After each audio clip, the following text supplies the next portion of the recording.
wherever you are. Good Are you ready to afternoon, become a and I would cybersecurity like to welcome you professional in all. just If it's 4 your first months? time, At Softafrique, we I provide the hope you perfect guys blend can of hear theory me. and hands-on experience to Hello, prepare you for the job market even before you graduate. hello. Our state-of-the-art virtual labs ensure you gain practical skills. Dedicated virtual machines are assigned to Hello. each student, giving you a personalized learning experience. Yes, I can hear you loud and clear. With a Hello, we can hear you. 98% success rate, Okay. Softafrique stands All out. right. So We don't yes, just stop at training. welcome to We help another you episode craft the where perfect resume, we meet ace your here to interviews, talk and about support you issues of even after you land the cybersecurity. job. We look at threats. We look at Why you'll what we love can signing up with do us. to protect ourselves 1. in the Each world learner gets a that is complimentary so 1-year. welcome again, and let's look at what we have for today. So we will be looking at two different things here. As always, we'll be looking at our video awareness training, where we watch a video about issues of cybersecurity. After we watch a video, then we analyze it, ask questions, answer the questions as best as we can. And after the questions and answers, we move on to what we have for today. And I actually was told to go over this one more time. That's the practical side. So today we'll be looking at Sophos email security and how to make sure we protect our email systems of businesses or of applications, right? So before we look at that, let's look at our video. Let's watch the video. Let's analyze the video. After we are done, then we look at Sophos and what we have for you guys today. So I'll be sharing my screen to play the video. Let me know if you can see it, and I'll play the video 2 times so we can fully understand it and we can fully get to answer the questions.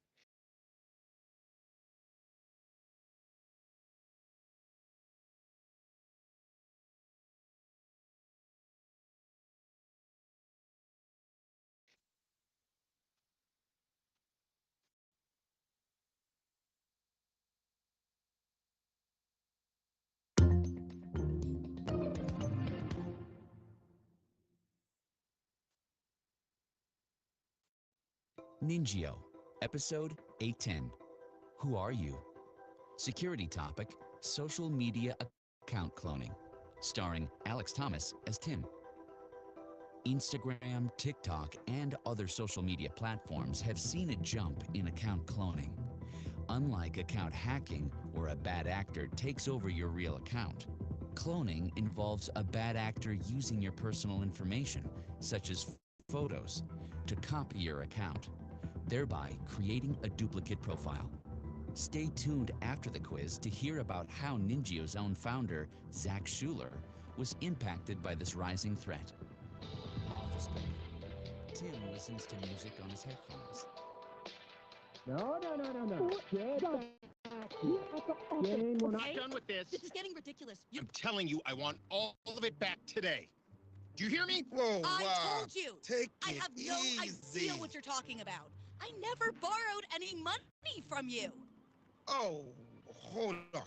Rob, you loaned money to Jane? I also loaned her money. Have you been paid back yet? No.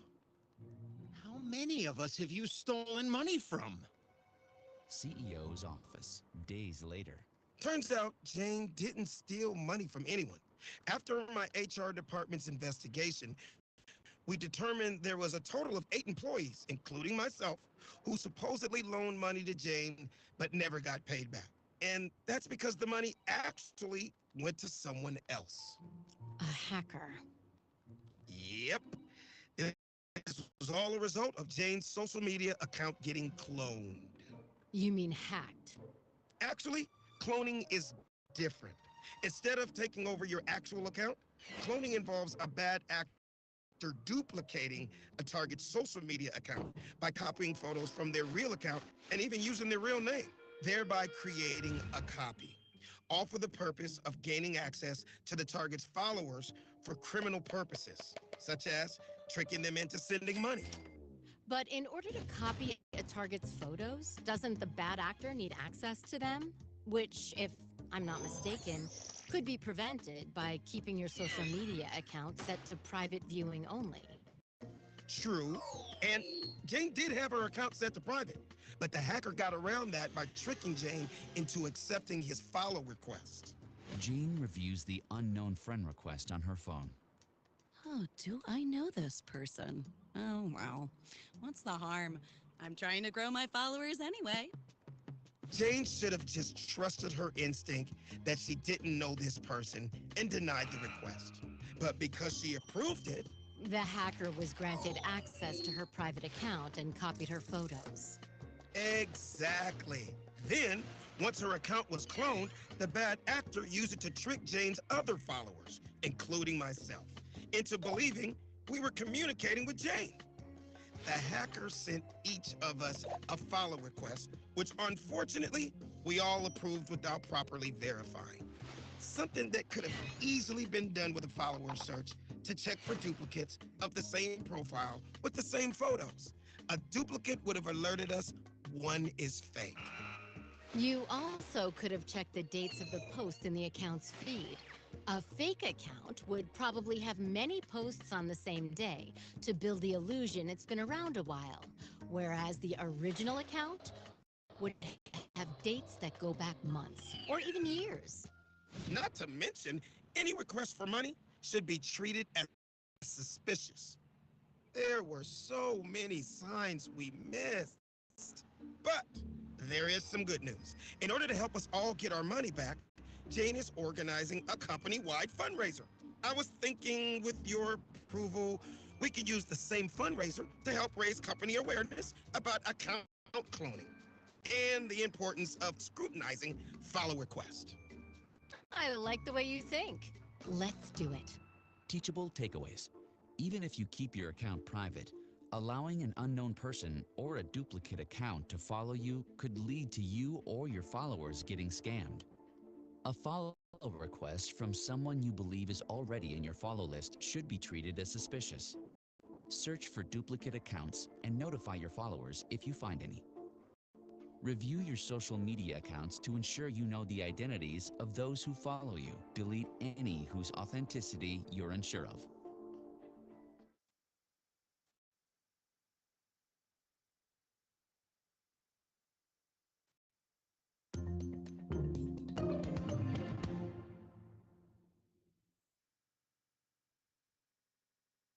Ninjio, Episode 810. Who are you? Security topic, social media account cloning. Starring Alex Thomas as Tim. Instagram, TikTok, and other social media platforms have seen a jump in account cloning.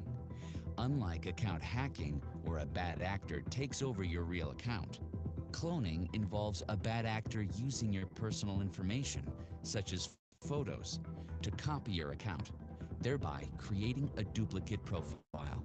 Stay tuned after the quiz to hear about how Ninjio's own founder, Zach Schuler, was impacted by this rising threat. Office building. Tim listens to music on his headphones. No. Get back here. Jane, we're not Okay, Done with this. this is getting ridiculous. I'm telling you, I want all of it back today.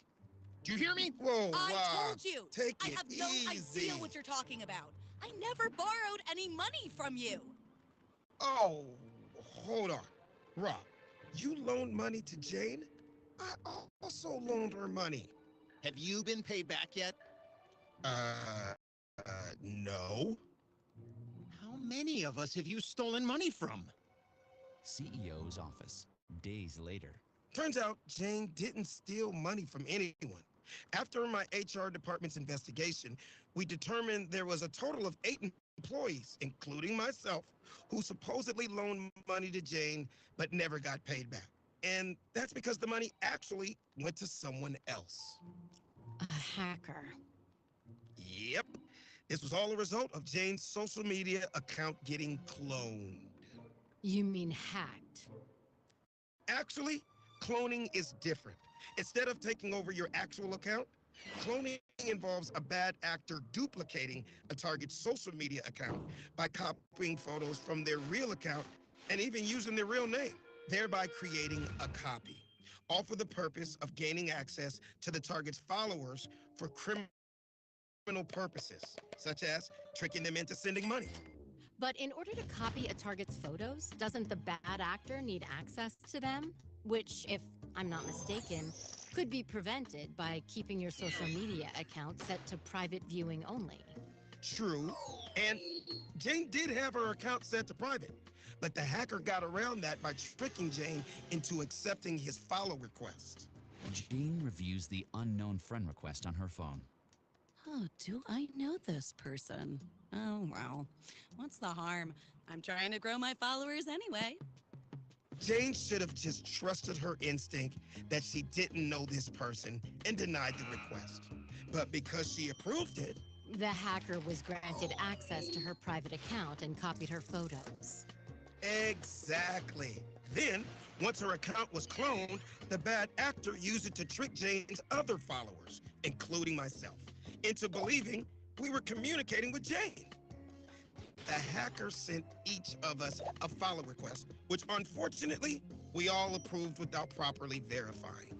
Something that could have easily been done with a follower search to check for duplicates of the same profile with the same photos. A duplicate would have alerted us one is fake. You also could have checked the dates of the posts in the account's feed. A fake account would probably have many posts on the same day to build the illusion it's been around a while, whereas the original account would have dates that go back months or even years. Not to mention, any request for money should be treated as suspicious. There were so many signs we missed. But there is some good news. In order to help us all get our money back, Jane is organizing a company-wide fundraiser. I was thinking, with your approval, we could use the same fundraiser to help raise company awareness about account cloning and the importance of scrutinizing follow requests. I like the way you think. Let's do it. Teachable takeaways. Even if you keep your account private, allowing an unknown person or a duplicate account to follow you could lead to you or your followers getting scammed. A follow request from someone you believe is already in your follow list should be treated as suspicious. Search for duplicate accounts and notify your followers if you find any. Review your social media accounts to ensure you know the identities of those who follow you. Delete any whose authenticity you're unsure of.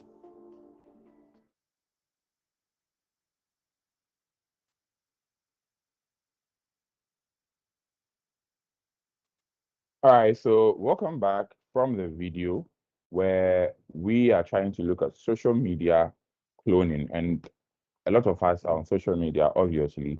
So this is how we can protect our social media account and following, because these people can impersonate us, use our details, use our information to create an account as us, and then use the account to solicit for funds from other people. So just as we've watched this, just as we know this, let's take the quiz, right? And with the quiz, I'll read the questions as always. You provide me with the answer based on the video that we just watched. And we have 6 questions, and I'll read. So the first question goes, a true or false statement. You can accept a new follow request without verifying it first, as long as you have mutual connections. True or false?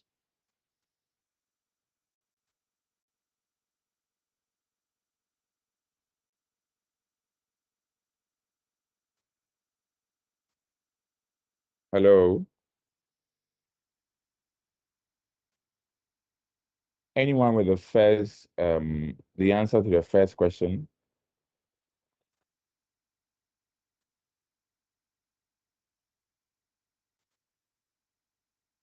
That's false. Okay, false. All right. All right, let's look at question number 2. You should regularly review your followers and delete any duplicated accounts. True or false? True. True. All right. Another true or false statement. cyber criminals can clone your social media profile if your account is set as private. True or false? Sorry, cyber criminals can't clone your social media profile if your account is set as private. False. False. Okay. Question number 4. What steps do cyber criminals follow when cloning a social media profile? They target public profiles and send follow requests to private ones. They use a real name and a similar username to your original profile. All of the above. They copy real photos from their target's profile. And the last option says they send follow requests to their target's contact list. What do you think the answer is to question number 4?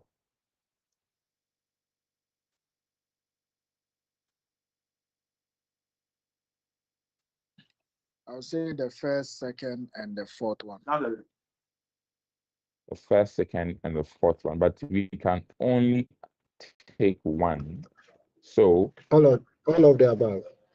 the best will be all of the above. Yes. Yes. Question number 5. What signs could reveal that a suspicious new follow request comes from a clone profile? When you search your followers, there are 2 similar profiles with the same photo. All posts are recent. They should span years or at least months. The person makes urgent requests or asks for money. The last one says all of the above.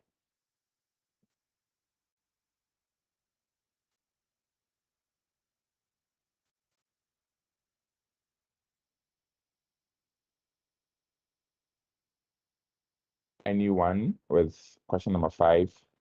And then we move on to 6.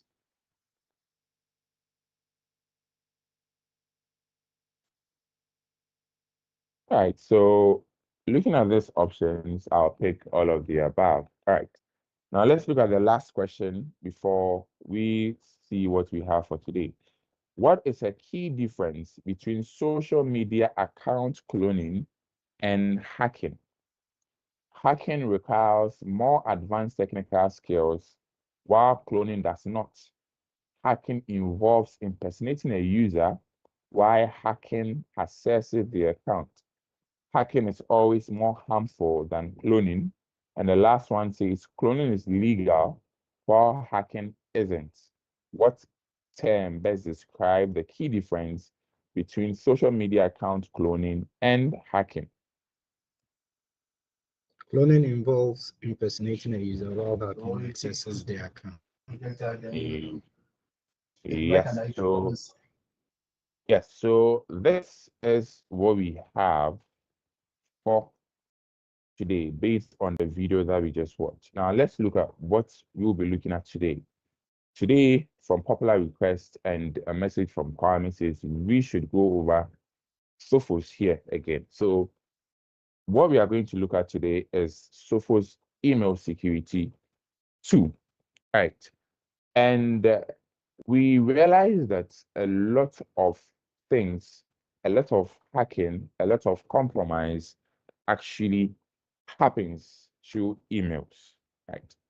Now, we all accept this, that email is a vector for cyber attacks. That is actually correct.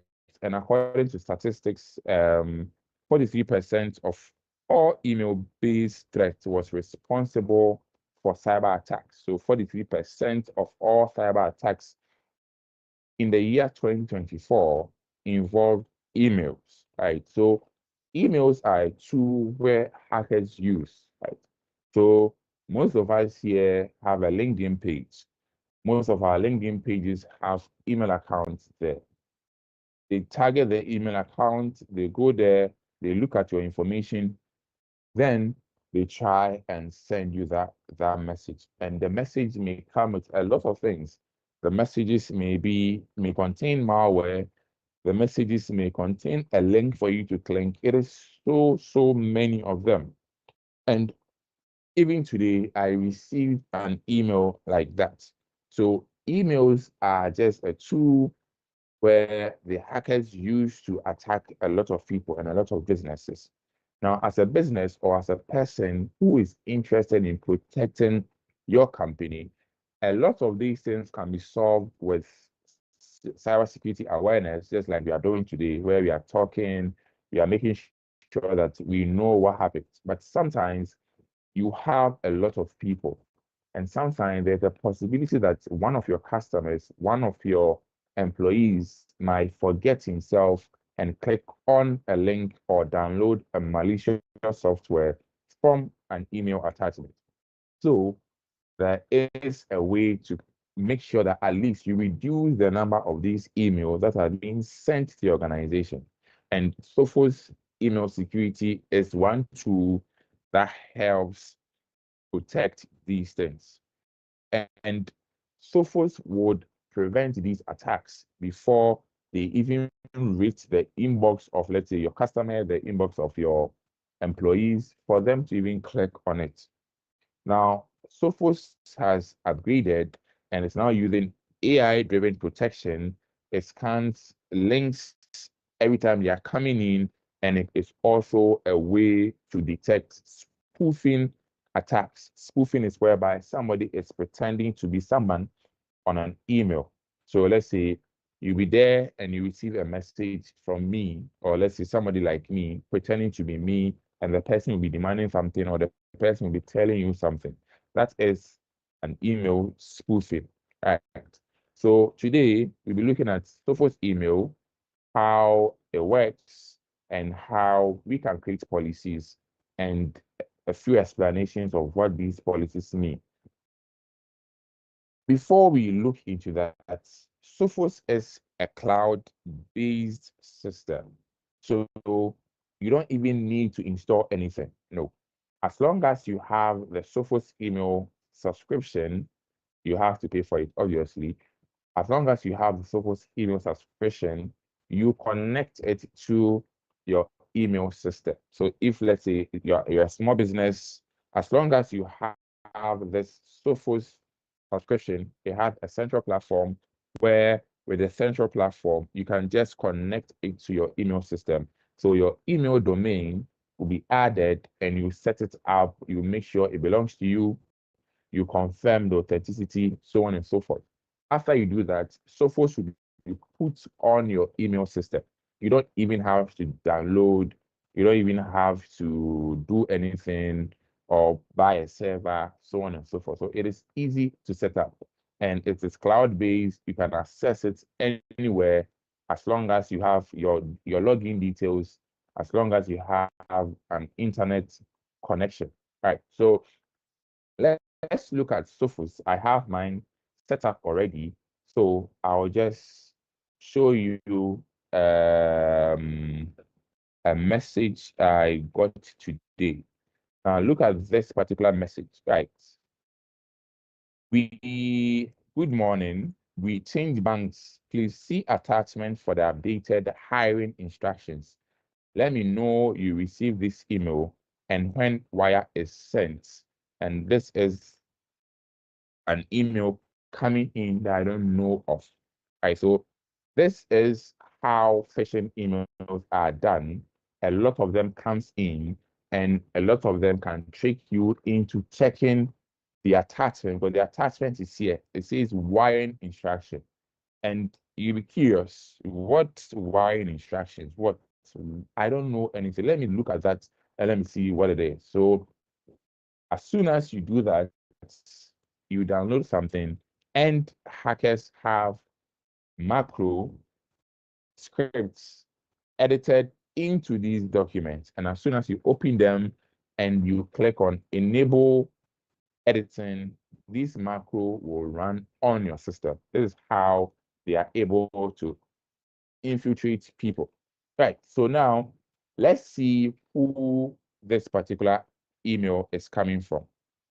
This email is coming from mildred.lamb@lillianparks.gmail.msg.com. This is where this email is coming from, right? So if you open Sophos and you look at email security, this will be your dashboard. Your dashboard represents the number of emails that have come through.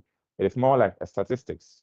The email that have gone through, the email that have been protected, the emails you've sent out, and the email that also was protected when you were sending out.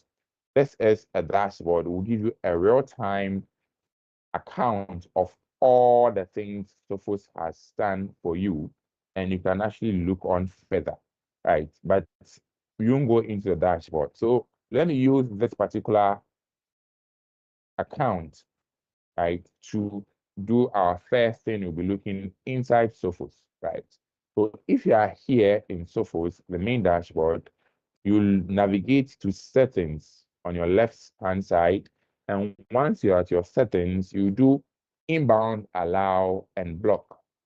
And inbound, allow, and block allows you to set which emails you would accept and which emails you would want to block right away.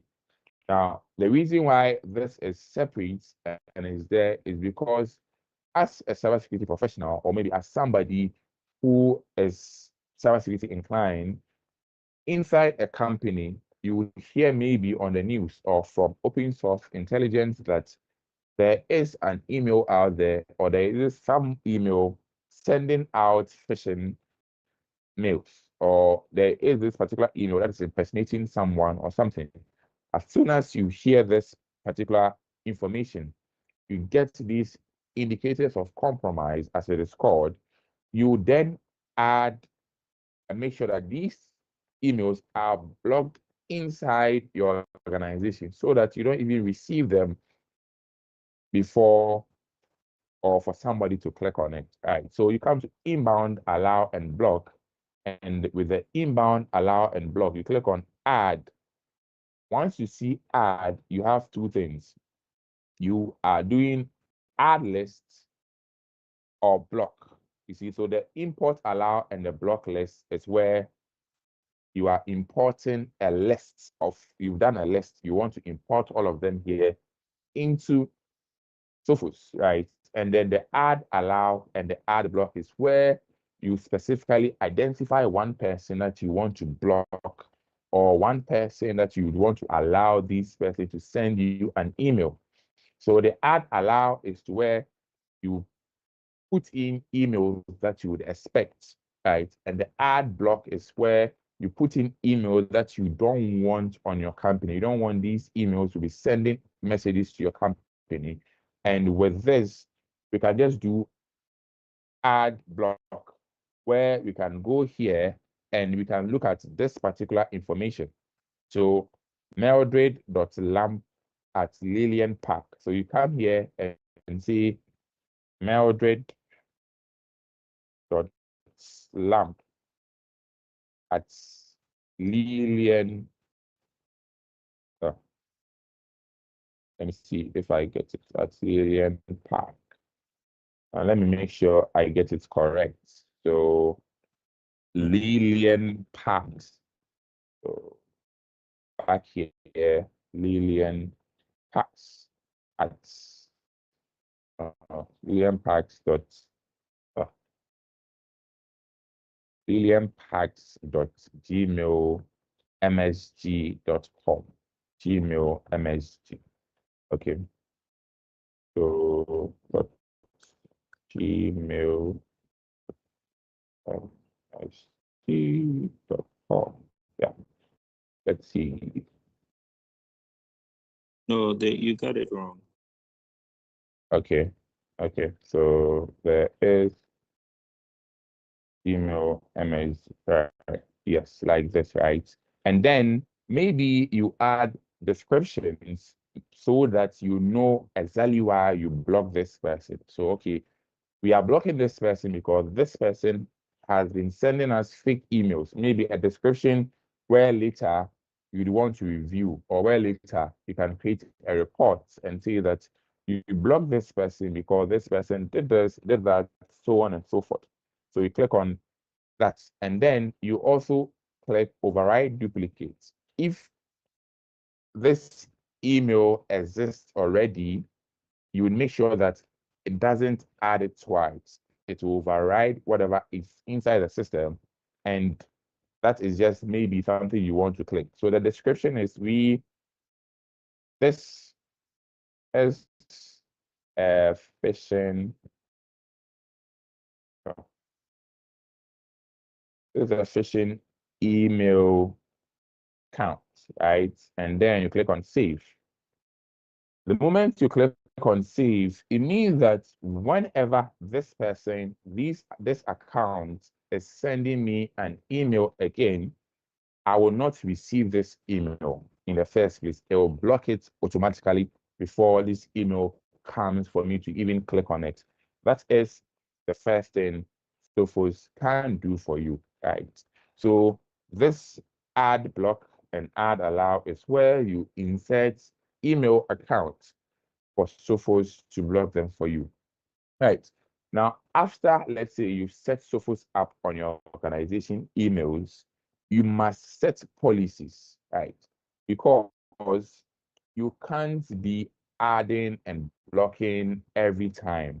You can set policies in such a way that Sophos will use its own knowledge and based on the thing that you've set for Sophos to alert you, for Sophos to block you, or for Sophos to do a lot of things with regards to emails that come through your organization. And you have to do that at the policies setting. At the policies, that's where you have to do that. And once you are here, you click add policy. Once you click add policy, Sophos has a lot of features. And maybe in a subsequent class, you look at DLP, that is Sophos data loss prevention, where Sophos can protect data inside your organization. You don't want people to be sending out data through emails. Sophos can be used to protect that. So once we are here to add policy, we are just looking at email security because let's say we are setting up for the first time and we are telling Sophos what security we'd want with regards to our email. And as soon as we do that, Sophos would prevent any email based on our policy that we've set inside our business. Okay, then you click on continue. Once you are at continue, you look at what people do you want this policy to affect them. So once you are here, we are looking at the employees. So because you've set Sophos up in your system, your email system, so there are a lot of emails there. There are a lot of emails here. So you have to tell Sophos, okay, I have 30 employees. I want this policy to affect maybe only 15 of them. And by doing that, you can select all the employees, their names here, and this policy would affect them. The reason why this is important is because maybe inside your business, you have different groups, or you would want to set policy for these people. So let's say if you have a policy for those who are in charge of, let's say, management, maybe you have a strict policy for them, and maybe those who are, let's say, normal employees or maybe entry-level employees, you also give them a different policy. So the user and the groups will allow you to select who you would want this policy to affect. And as you do that, you just okay, and you would go to settings. This is where it is very, very important. But before you click anything here, if you actually want to create a policy, and for this demonstration sake, I won't create any policy, but the important thing is you have to name your policy. So let's say this policy is for all systems that belongs to, or all emails that belongs to your management team. So let's say management email policy. Management email policy, right? And then this will be the name here, right? And we have a lot of things that Sophos can do for you, right? So we have the first thing, let me go back so that it is clear. We have the first thing where it is message authentication, right? Message authentication has something that Sophos want to do, right? This part is trying to say that there are some people that we would expect messages from, right? In this particular part, let's say if you are using this internally in your business, it means that definitely your accounts or your business will be on one particular email. So let's say your company will be using Google Mail, right? So the SPF here is where it is saying that you can set a rule that Sophos will only accept emails from Gmail. Any other email outside is fake, or Sophos will reject that. So any other email aside Gmail, like Yahoo Mail, Proton Mail, all those things, Sophos will block them depending on what you choose. So if you choose, or if you tell Sophos to reject these emails, it will do that. But if you tell Sophos to conform to sender policy, that is, you are tagging them.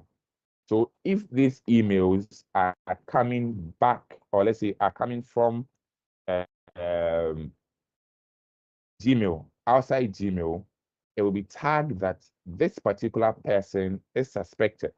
So before you open that email, or before that email comes through, it will have a tag. Sophos will tag it. So the employer or the employee or the customer who would open this email will see a tag at the top by Sophos telling this person that now this email was sent out by somebody who is not in our SPF system. So this person is suspicious. That is the SPF, right? And the DKIM or the DKIM is also where inside the organization, if you are setting up Sophos, Sophos would want you to add, or Sophos would want you to bring or tell them who are inside the organization so that Sophos will add a seal. Now, these seals will be checked every time an email is coming in. If this seal is checked and it doesn't have it, Sophos would tag it. So it will be tagged here, right? Because we decide not to reject it. The moment you click on reject it, it will be rejected. Any email that doesn't match these rules, the SPF, where we set a rule to accept emails from a specific email company or an email system, and the DKIM where the email doesn't have the special seal Sophos is looking at, it will directly reject them as soon as possible. But we don't want to reject them. We want to just add a tagline where the tagline is anytime this email comes through, you do it suspicious because maybe sometimes somebody outside the organization would want to send you a message, right? And the person would have to use a different email to send you that message. So sometimes if you do reject it directly, the email won't come through. And maybe this will be a serious thing that the person will be looking for or be looking at, right? That is for the authentication sake. And then we have anti-malware. With anti-malware, and since I said Sophos uses an AI-driven tool to scan and check for emails, anytime Sophos scans an email and see that this email may contain a malware, that is a malicious software, that is a bad software like a virus, a Trojan, all those things that hackers create, it will automatically delete it. So here, Sophos is not even allowing these emails to be tagged. No, it has just two options. Just delete it or quarantine it. The moment you click on quarantine, it means that Sophos would hold the email.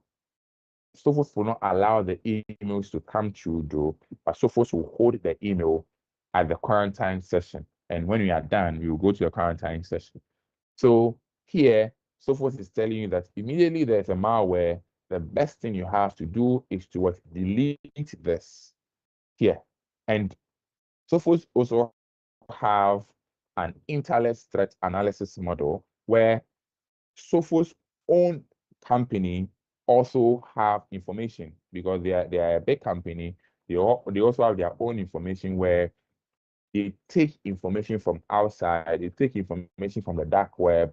They have their own group of professionals, a team who analyzes and look for information, so on and so forth. So once this is actually on, this one will use Sophos' own intelligence, the company's own intelligence, to scan emails. If Sophos, as a company, think that this email is not good enough, this email contains viruses or contains malicious link, Sophos will do whatever it wants based on what you've said. So here, it is set that Sophos should decide. You are telling Sophos to decide that Sophos should use its own intelligence to decide for these particular emails because Sophos also picks their own thing. So you see the model, how Sophos takes their information, how they analyze emails, so on and so forth. So Sophos is telling you that yes, we also have our own intelligence. We can prevent documents, we can prevent files or all these things through emails, right? So anytime we see that you have given us permission to decide, and the decision would rest on Sophos based on these things.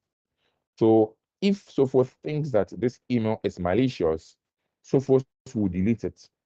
If Sophos suspects that these things are malicious, then Sophos would actually either they will deliver, they'll quarantine, so on and so forth. So this is something that you can set up, right? And then we have anti-spam.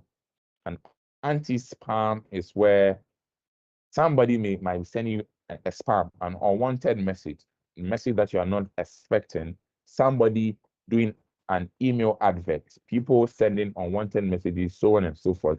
Immediately, Sophos would quarantine all these things based on your policy.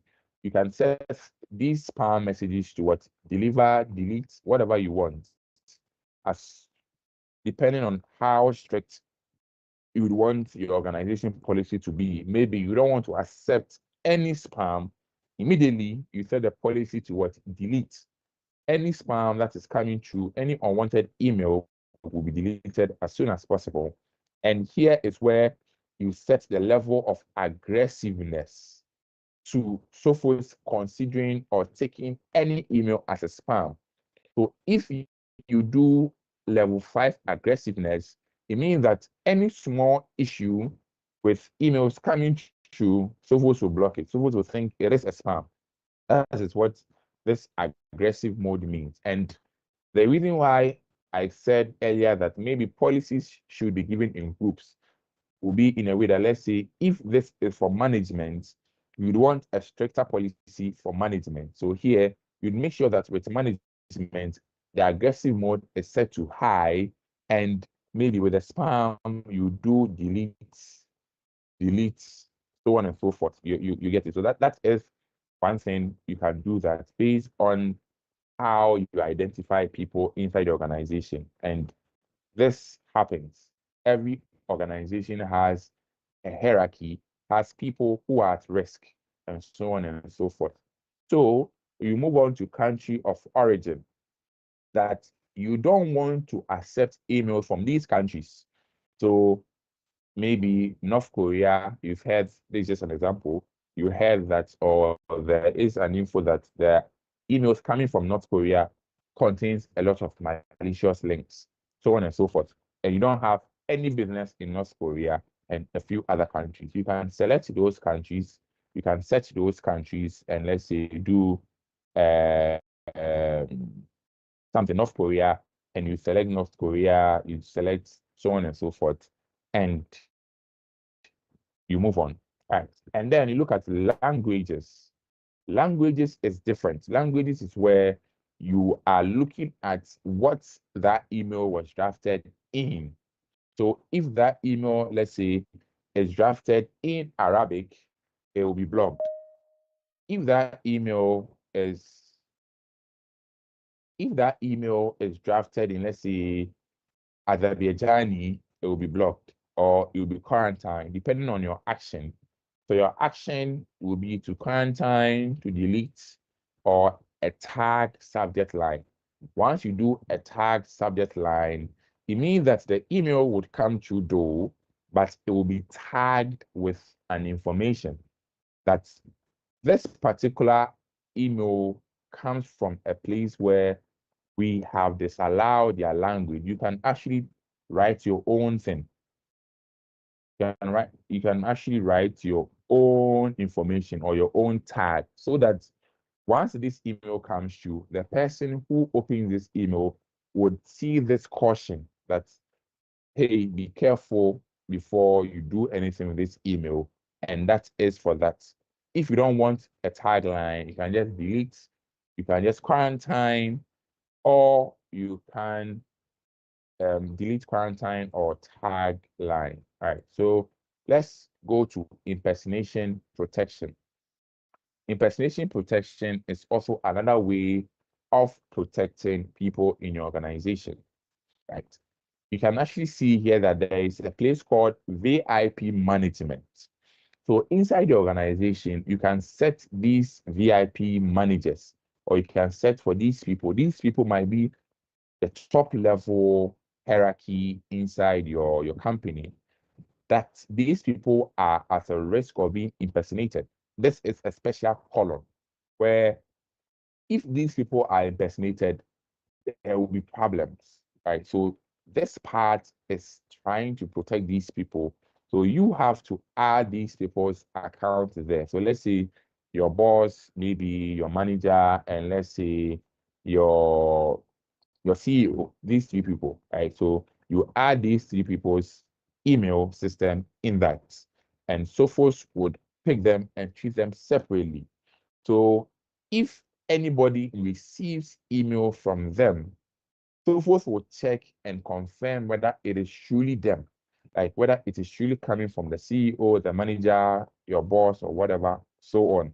If it is not coming from them, then Sophos can or add a banner, will do a quarantine, will tag it with a subject line, or it will delete it based on what you want to do. So if, let's say, you are doing a stricter policy, then you would make sure these emails are even deleted before it reaches the person, because somebody is impersonating your CEO or is impersonating somebody, a VIP person, right? And you do that, so on and so forth.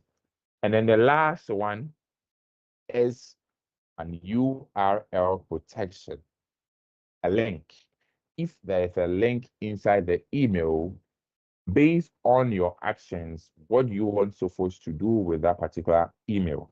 So if, let's say, a hacker or a cyber criminal is sending you an email, the email has a malicious link inside there, then Sophos is recommending that you would quarantine them, right? Quarantine means it will be put in a temporary stage where you, the person handling Sophos, would view the message. If you view the message and you see that this message is not legit, you would delete it. If you see the message is okay, you would allow it. Quarantine is there to reduce false positives, because let's say sometimes an email will come in and the email would be legitimate, but maybe it will be drafted in such a way that Sophos will think this email is not correct. So if, let's say, you set this email as deleted, Sophos will even delete the message before it goes through, right? But if you set it as quarantine, Sophos will keep it in a temporary stage where you can go there and review the message before you either allow it or you delete it, right? So with the malicious links, Sophos would scan links. Sophos would see where these links are coming from. If these links are malicious, Sophos would quarantine them. And based on the links, Sophos also have a way of saying that some links are high risk. You see, some risks are are high risk, some risks are medium, because with some links, there is a possibility that somebody in your organization will click on it. If Sophos sees that or categorize that as high risk, if let's say it is not that high for somebody to click on it, Sophos will consider this as medium. And if Sophos cannot verify that particular link, it will warn you. It will warn you that this, and that. So you can set it up based on what you want. High risk, you want it to warn, you do that. Medium risk, you want it to warn or block, you do that. But unverified, it's either you allow or you block or you warn. This is about the policy. As soon as you are done with everything that you want to do, you make sure this policy is active at this particular session. And here is where you'd want the policy to expire after some time. So you can set it to a way that after 2 months, you want this policy to expire, and Sophos would do that for you based on when you want it to expire. And that is that about it. When you are done with everything, you click on save. The moment you do save, it means this policy will be in session and all the things you set in this policy would work. Any email that goes through, Sophos will look at the policy, will look at if this email goes against the policy, and then it will assign whatever instruction you did, whether it should delete it, whether it should quarantine it, whether it should tag it, so on and so forth. That's about Sophos email policy. And then you go to quarantine message. Quarantine message is where it acts like a temporary state, more like a purgatory, where emails stay there for some time before you allow it. So let's say if you set a lot of policies to quarantine, anytime an email comes through and Sophos see this email and this email goes against the policy when you set it to quarantine, Sophos will hold the emails here at the quarantine session.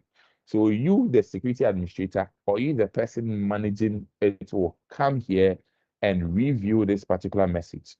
So if, let's say, you click on the message, you read the message, you analyze the message, you look at what is inside, you look at attachments, you look at links, all the links that are inside these messages, and maybe as a cybersecurity professional, you can also check if these links are malicious. We have websites there that you can actually check if these links are malicious. If they are, then you would say, okay, right, I don't want to allow this. I want to delete and block this particular email and this particular person who sent this email.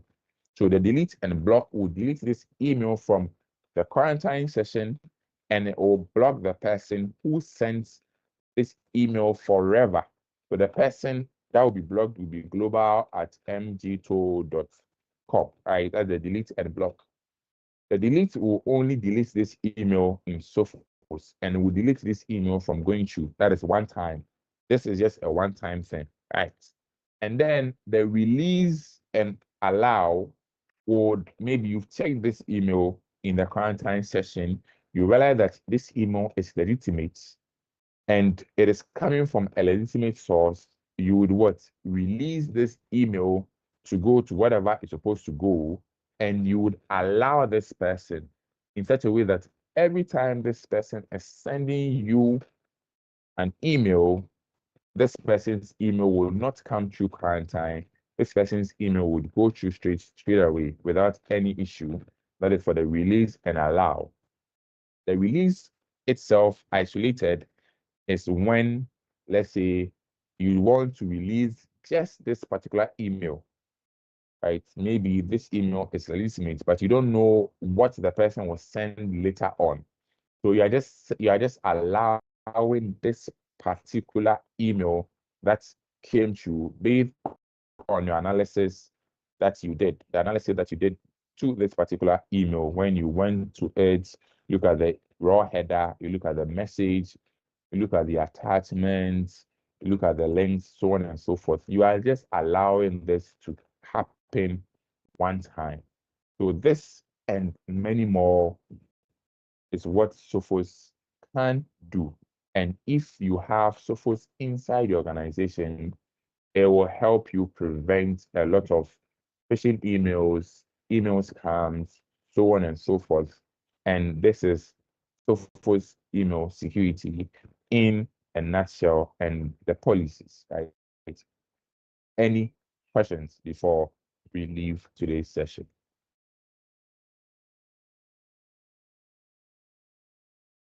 Do we have an idea of what Sophos email is, how we can leverage it, and understanding the policies? Are we okay? Should we end this session?